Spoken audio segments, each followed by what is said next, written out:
Hi, so this is the final video and it's on neuropathy and other sort of bits and pieces, really. It's miscellaneous things. And before I move on to neuropathy, I want to talk about taking your temperature. So it's really important that you take your temperature on a really regular basis, more than once a day, 2, 3, 4 times a day if you need to.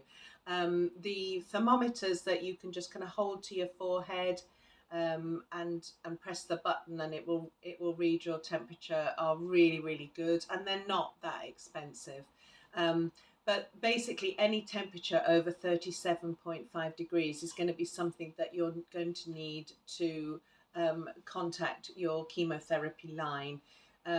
Chemotherapy depletes our immune system. It depletes our white blood cells, which are what helps to kind of fight infection.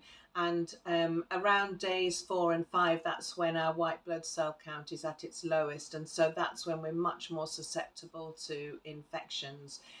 It's also the reason I was diffusing the Four Thieves oil to help try to keep my apartment as pure as possible. Um, Infections need to be treated very quickly, otherwise it can lead to something called sepsis, which is effectively a life-threatening illness. I did hear of people saying that they weren't going to let chemotherapy stop them from drinking and going out with their friends, and that's a choice that every individual can make. Personally, for me, being I'm totally allergic to penicillin and erythromycin, so I am limited to the amount of amount of antibiotics I can take. So I didn't want to push it, really. I wanted to try and stay as infection free as possible. So I basically kind of just continued a lockdown process for the 5 months.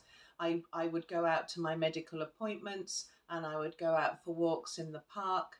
But basically, other than that, I was pretty much completely isolated. Obviously, I had my husband and my daughter, and occasionally my sisters would visit. But anybody that did come, they made sure that they took the COVID tests to make sure they weren't infectious.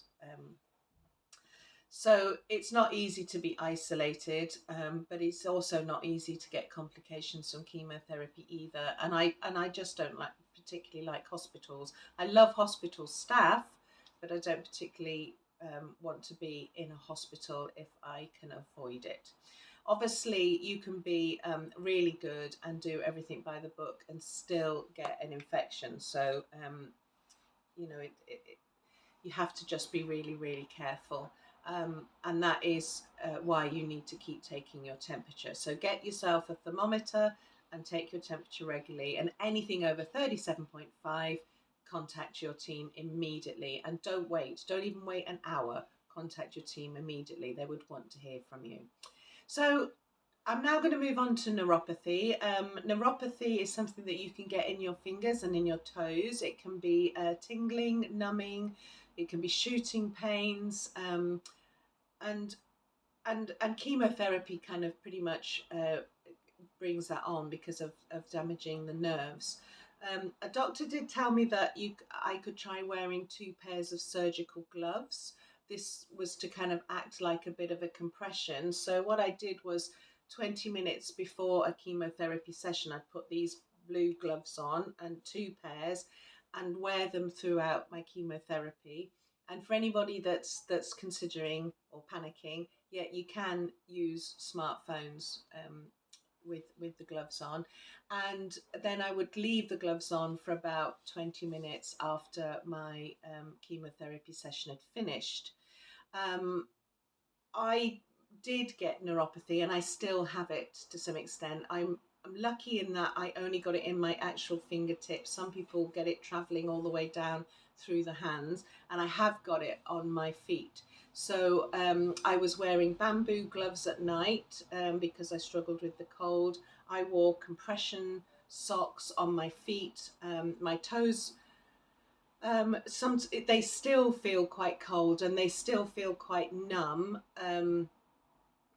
And the other thing that I noticed that I got from chemotherapy was when I started on the docetaxel, my eyes became affected too. So this was very worrying for me. I am a professional artist, so obviously my eyes and the dexterity of my fingers for holding paintbrushes and pencils is incredibly important. So there were times, when that affected my mental health, not being able to paint or draw or read. Um, but I just kept telling myself that it wouldn't be forever, and that it would just be a matter of time. And then 4 months later, so I finished chemotherapy in May, and we're now well, we're actually just in September now. But I am able to return to painting and drawing, and I am also able to read. So it's really important that you check your fingernails and you check your toenails on your feet as well, because um, you can get infections in those. In fact, I've just finished a course of antibiotics because I wasn't actually looking at my feet. I don't know if you can see, but I get these kind of like white spots on my fingernails that kind of spread out.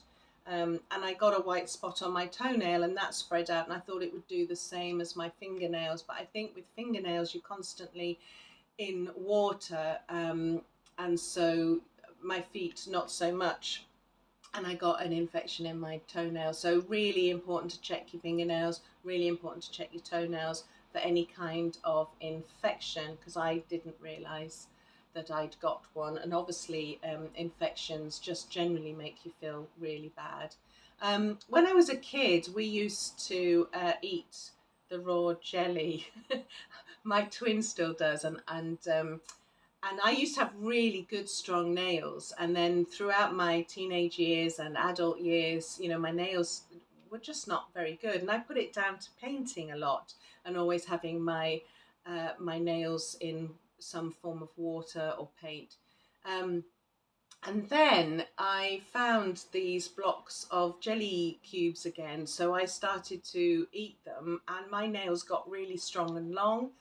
So throughout my chemotherapy and following the chemotherapy, I have like there's about 12 cubes in blocks of three, I think. So I just kind of cut off 3 cubes and eat those. And just eat some raw jelly every day. Unfortunately, if you are like a vegan or a vegetarian, that's not going to work, because I think what it is the gelatine that is derived from animals that's giving the nails something that they use to grow. But I must admit, my nails are improving after the chemotherapy. And I think that the jelly is helping with that. But there's loads of products. You just got to be careful, really, of what kind of chemicals there are. I mean, I know the jelly's got loads of sugar, so everything's got a downside. Another tip for you is to always have a tub of Sudocrem handy. I hadn't realised how toxic the wee was going to be on my skin, and when you think about it, it makes sense. You're having something absolutely toxic put into your body, and the way the body's going to release that is through your wee and through your poo, and of course it's going to be carrying some of that toxins. But I hadn't made the connection. And of course, when you lose your hair, you lose all your hair. So you lose your nose hair, you lose your pubic hair. And what I was finding was that the wee was literally kind of burning the surface of my skin, and creating holes in my skin. I mean, not deep holes, but certainly kind of rubbing off the skin. And there was one time it got painful, and I recognised what was happening. And I luckily had Sudocrem in my bathroom cupboard, and I put some of that on, and it cleared it up. And then I thought, my God, that was lucky that I did that, because if I'd have left it, it could have become an infection, and it could have become something that I could have ended up needing hospitalization for. And in fact, my dad, when he had bowel cancer, which he sadly passed away from, he had got very sore down below, and now looking back, I think that that's probably what happened to him, that he had come into his feces, or we had got into contact with the skin around his bottom, and it had got sore, and he had to have padding and dressings regularly from the nurses. And yet at the time I knew nothing about what was actually happening, and I didn't I probably wouldn't have known about Sudocrem. I don't know, but yeah, so for me, Sudocrem worked to treat, and I'm passing that on as a tip because it might help you, um, help just to prevent. Use it as a barrier, just a thin layer as a barrier, and hopefully you won't get any kind of soreness. Um, what I found as well when I was on chemotherapy was that I couldn't tolerate smells of any kind. So I basically had candles and wax melts everywhere. So I had wax melts in the bathroom to take away any toilet smells, and I had candles in the kitchen and candles on the dining room table. Candlelit dinner. um, so what I found was that we would light a candle as we started cooking, and then leave it to burn for some time afterwards, and this really helped to take away some of those smells. If I didn't light the candles, then sometimes if I came down in the morning, first thing in the morning, uh, I would literally gag with, because I was so sensitive to all the smells that were in the kitchen. So I just found that the scented candles really helped with that. Another thing when it comes on to scent is that you get something that's called chemo smell. And it's a really, really unpleasant smell. And the best way that I can describe it is that it's as if a wet dog has rolled in a whole load of raw onions, and it's just the most offensive smell. And you smell it all the time. You smell it on your bedding, so you think it's your bedding. So you smell it on your clothes, you smell it in your underwear drawer. Now, despite menopause, which will make you sweat, if you're young and you've not reached the menopause, chemotherapy will make you sweat as well. So be prepared to wash your everything, all your bedding and clothes regularly, but don't wash it because you think it smells of this smell, because it won't. What I discovered was that I was the only one that could smell this smell. No one else can smell it. But that kind of doesn't matter really. If you smell it, and it gives you peace of mind to wash all your bedding, or to wash your underwear, or everything it's in your drawer, then do so. I had a lovely little bottle of rose water that I would spray. I'd spray it on my head actually to help counteract some of the sweats, the hot sweats, but I would also spray it on my pillow and spray it on my clothes, and that was really nice. Because that helps take some of that away. But that kind of chemo smell, it only really lasts a couple of days each round of chemotherapy. So, but just be aware that that might happen to you, and then be aware that only you can smell it. Okay, your family and friends won't be able to smell it, and they're not being polite. Seriously, my family would have told me if it was me. Now, it's very likely that you will lose your hair. There is cold capping, and some people having great success with that. But my hair was really, really thick and waist long. And the two drugs that I were having, the EC and the docetaxel, meant that it was pretty much guaranteed that I would lose my hair. So in order to prepare myself, I cut my waist long hair into a short bob. My daughter believed that the fact that my hair was so long and thick, that the weight of it would be a contributing factor for my losing it, for it to fall out. And then after I had the first round of chemotherapy, I did have a buzz cut and cut a lot of it off. And I'm glad I did, actually, because I had no idea that it was going to be painful. Okay, so actually, when your hair starts to fall out, now maybe not everyone gets this, but I had it, and I've spoken to others that have had it. it actually is quite painful when the hair starts to fall out, and I just was not prepared for that. And my hair started to fall out between the first and the second dose of chemotherapy, and pretty much by the third dose, it had all gone anyway. Um, so I had some lovely little bamboo soft beanie hats that you can get on Amazon. I don't have one to hand, but it was a really soft bamboo. You just put it on, and it was great for nighttime because it helped keep my head warm, because obviously we lose so much heat from our heads, and you don't realize how protective and insulating hair is. Um, so I was getting quite cold, and also I had my chemotherapy. It started on in January, so I had all of January, February, March, April, all cold months. So the beanie hat was great, but also what it meant was that because often a lot of woolly hats can be quite scratchy, so I'd put the beanie hat on, and then I'd put one of my woolly hats on. In fact, my daughter made me this gorgeous peacock beanie hat, and another friend uh, made me this really funky one. So I'd got some great hats that I could wear throughout. And because it was cold, everyone was wearing hats, so I didn't feel like it stood out too much. Now, the other thing that my daughter recommended was a thing called Caring Bridge. And this is a place where you can write down what's happening so that loved ones, sorry, excuse me, uh, know what's going on, and you don't have to tell everyone individually. Sorry, radiotherapy is affecting my throat.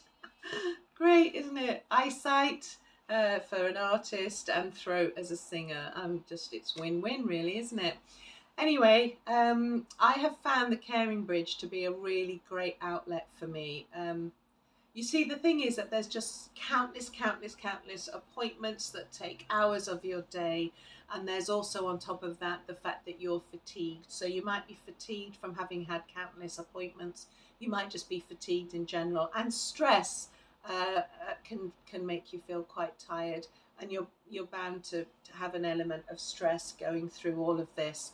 So I found that by being able to just put what was going on once on the Caring Bridge meant that I didn't have to say it, 10, 20, 30 times, depending on how many people are following you. And the other thing is that when you're talking about what's happening, now some things might be really good things about what's happening in your day, but some things, it's cancer, for God's sake, so it's scary. And nobody thinks of cancer without automatically thinking of death. It's just a given. Luckily now, there's a massive amount of people that survive cancer and cancer treatments. But it is still something that I think most of us will do, and not just the people going through cancer, but all of our friends and family must at some point think those things. So when you've got bad shit that you're dealing with, it's really good to be able to just put it out once and release it, rather than embedding it by telling people over and over and over again, what's happening. So, and also you might be like me and find it easier to write stuff out than to actually physically say it. So for those reasons, I found the Caring blog was really vital. And there's been times when I have really needed to get, dark, horrible thoughts out of my head, and I've just dumped them on the Caring Bridge as a form of release. I mean, obviously I warn people not, I don't want people to be triggered by my posts on Caring Bridge, and I don't want to deliberately upset people. But it's there's got to be a point where I can't be thinking about what other people are feeling and thinking. I have to be honest. I need to be able to deal with this. I can't walk away from this. I have to learn how to deal with it, how to process it. I have to come to terms with it. So posting for me was a way of being able to get those thoughts out of my head, stop them from circulating over and over and over. And so I found the Caring Bridge to be invaluable for that. And not only that, it becomes a record of your journey that at some point you might want to go and look at, see how far you've come. My daughter suggested that I might also want to use it as a art inspiration in the future. She's just grand, isn't she? All these suggestions that she has come up with over the course of my journey have just been amazing. In fact, my daughter and my husband have both been the most incredible and significant, magnificent rocks for me, given that they're so closely affected by it all, because they see me so regularly, and they love me and live with me. So, you know, given that they have to see it on a regular basis, they've just been incredibly supportive. Um, I felt basically that at the very beginning of my journey, I felt that chemotherapy was just going to be this long, arduous road. I had no idea how I was going to get through it. And, you know, when I was told 5 months, I was thinking, 5 months? Um, I just didn't know how I was going to get through to the other side. That I did see chemotherapy as a total body reset. I started January the 3rd, I finished May the 3rd, and I decided that I would just take it one day at a time. And, you know, every single chemotherapy session is different. You'll get different symptoms, and the symptoms will increase as time goes on, but you will get through it. I still have this little bit of neuropathy and my eyesight isn't great, but every day I feel better and I focus on that. And although I'm going through radiotherapy now, and that's affecting my voice box a little bit, I still am feeling better and better, and my energy is getting more and more. So after about a month of the chemotherapy finishing, I began to introduce probiotics again. And I think they've helped me to get my immune system up and running quite quickly. So the one I'm using is Simprove, which is a water-based probiotic, and so that means it gets into it gets into the gut, and there's still you know, the biotics are alive and well.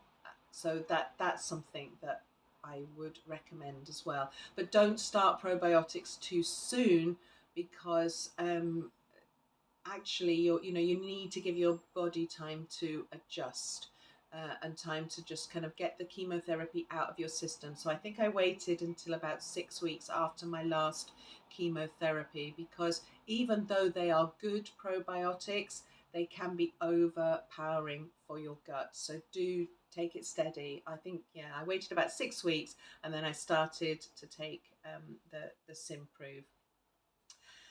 So I wish you well on your journey. Any problems that you have, talk to your breast care team. Don't suffer in silence. I had lots of strategies in my pocket because I'm a mindfulness coach, but even I had to keep reaching deep and practicing what I knew and really, really taking myself back to the basics. So the most important thing is to be kind to yourself. Honor that this is the most monumental journey that you are on, and praise your body for its healing. So my current mantra is I love my body and my body loves me, and together we're a great team.